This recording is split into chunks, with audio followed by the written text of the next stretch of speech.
The Black Sea was still wrapped in night when the operation that would later be known as the Odessa Storm began to take shape.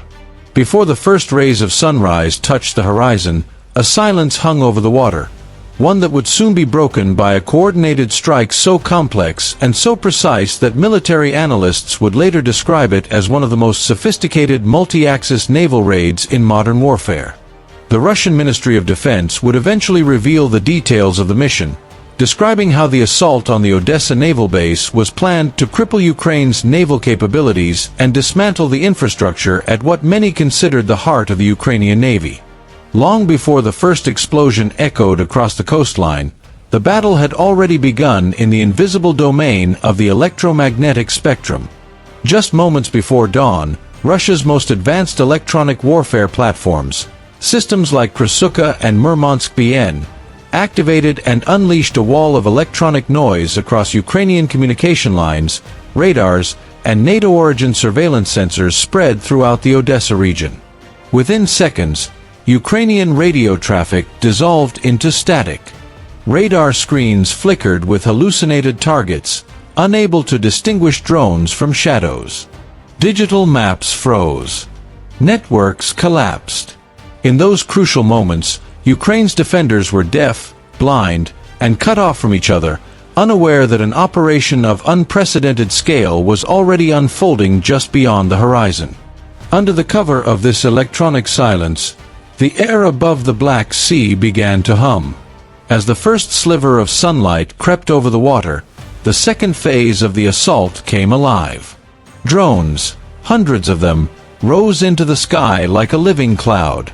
Lancet loitering munitions and Orlan reconnaissance UAVs swarmed forward, flying low and fast, slipping through the confusion created by earlier jamming. From high above, they transmitted live imagery to Russian command posts, docks, warships at anchor, fuel storage sites, ammunition bunkers, radar stations, all mapped and marked in real time. And then, without warning, the first Lancets dove onto their targets. Explosions rippled across the outskirts of Odessa as Ukrainian S-300 launchers and Buk M1 sites fell silent one after another. The first layer of the region's air shield was gone. Moments later, the ground itself seemed to awaken. The third stage of the operation, artillery, began like a thunderstorm. Dozens of Russian self-propelled guns and rocket systems opened fire at once. Massive 152mm shells from Sta and Koalitsiya guns arced through the sky, while TOS-1A thermobaric launchers sent terrible shockwaves rolling across fortified positions. Grad and Smerch rockets followed, sweeping wide areas with saturation fire.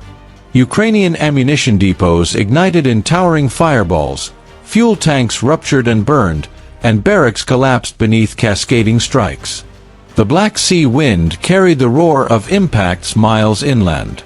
To the Ukrainian soldiers caught inside it, it felt less like artillery and more like the earth itself was breaking apart. In the midst of this bombardment, another force arrived unseen. Russian fighter bombers, Su-34s and Su-35s, flying low over the water, slipped into Odessa's airspace through the corridors carved open by earlier electronic warfare. With Ukrainian radars jammed and launchers destroyed, their approach went almost entirely unchallenged. From beneath their wings, they released Kh-35U anti-ship missiles and Kh-59 cruise missiles. These weapons sought out warships, hardened bunkers, and command centers with surgical precision. One missile struck the deck of a Ukrainian flagship anchored in port. A flash lit the coastline as secondary explosions ripped through the ship. Metal screamed as the vessel split apart and sank beneath the waves. Other missiles tore into patrol boats, minesweepers, and logistics ships, turning the harbor water into a churning mix of flame, smoke, and debris. While the air assault unfolded above, something moved silently in the deep. A Russian Kilo-class submarine lurking beneath the Black Sea launched a new wave of Caliber cruise missiles. These struck command and control hubs, power substations, and communication nodes far behind the port. Lights went out. Radios fell silent. Backup systems flickered, then vanished under the cascade of impacts. The Ukrainian defenders, already overwhelmed, were pushed into complete isolation. With the coastline burning and the last lines of communication disrupted, the fifth stage of the operation began, the ground assault. Russian Spetsnaz teams approached the shores aboard fast boats and helicopters, moving across beaches still shaking from distant artillery strikes. These small, highly trained units swept through the shattered port, eliminating pockets of resistance and securing key structures. They crossed rubble, breached bunkers, seized documents, and destroyed remaining communications equipment. Meanwhile, artillery shifted fire inland to block reinforcements. A Ukrainian armored convoy attempting to break through toward the port was engulfed in rocket fire, leaving the highway littered with burning vehicles. For hours, the attack continued in overlapping waves, each one building on the destructive footprint of the previous. By the end, the Odessa naval base, once a symbol of Ukraine's maritime strength, lay in ruins. The Russian Ministry of Defense later stated that a frigate, 3 patrol boats, 2 minesweepers, and multiple smaller naval vessels were destroyed or sunk.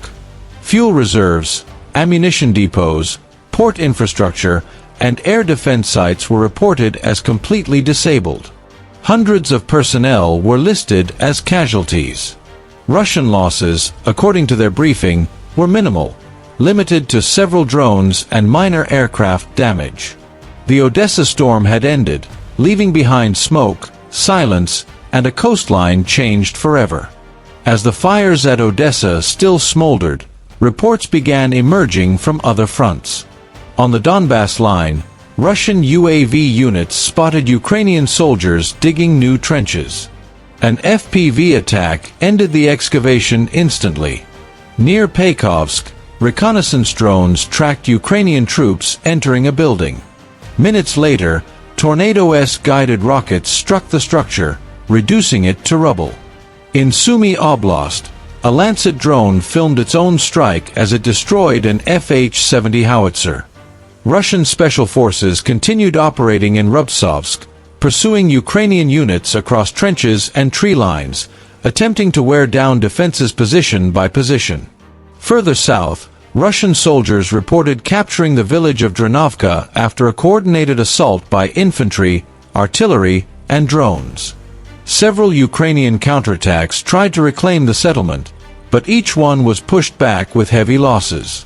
With the village under Russian control, the way toward Platonovka appeared increasingly vulnerable, putting additional pressure on Ukrainian positions around the Seversk region. North of Chasiv Yar, aerial reconnaissance spotted a concealed Ukrainian field command bunker powered by a generator hidden inside a collapsed building. FPV drones first destroyed the generator, cutting power to electronic warfare systems. The bunker itself was struck moments later and destroyed in a follow-up attack. Night-flying Russian drones continued to hunt Ukrainian radars, drones, and navigation systems near Novo-Andrievka, striking targets one by one in darkness. In Kharkiv Oblast, Russian troops used a short-range missile system to destroy a Ukrainian UAV control center hidden inside the village of Bogoslavka. Near Kupiansk, drone units worked to block troop rotations and ammunition deliveries. Along a critical supply line near the Krasnoarmeysk-Dmitrovka Triangle, Russian FPV operators claimed to have destroyed nearly 50 armored vehicles, many of them Western-supplied.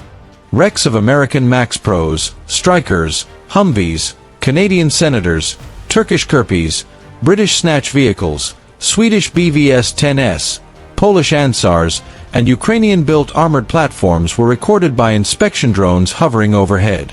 Elsewhere, an M80 armored combat vehicle was hit by a Russian FPV drone and then finished off with a Krasnopol-guided artillery shell. In the Krasnoarmeysk direction, crews from Russian motorized rifle units claimed to have taken out Ukrainian fire support positions. Meanwhile, elements of Russia's Western group of forces began deploying new robotic platforms to the battlefield. Machines intended for reconnaissance roles, fire support, and engineering tasks. Air defense systems remained active as well. A Russian OSA AKM crew reported shooting down a Ukrainian Lelika reconnaissance drone. Another OSA unit destroyed an H-10 Poseidon fixed-wing UAV operating near the Dnipro River in Kherson. Across all these fronts, the pattern was the same: drone spotting, artillery firing, position shifting, and the lines of conflict steadily evolving. As Odessa burned and other fronts shifted, one thing became clear: the scale, technology, and tempo of modern warfare continue to accelerate, reshaping the battlefield with every passing day.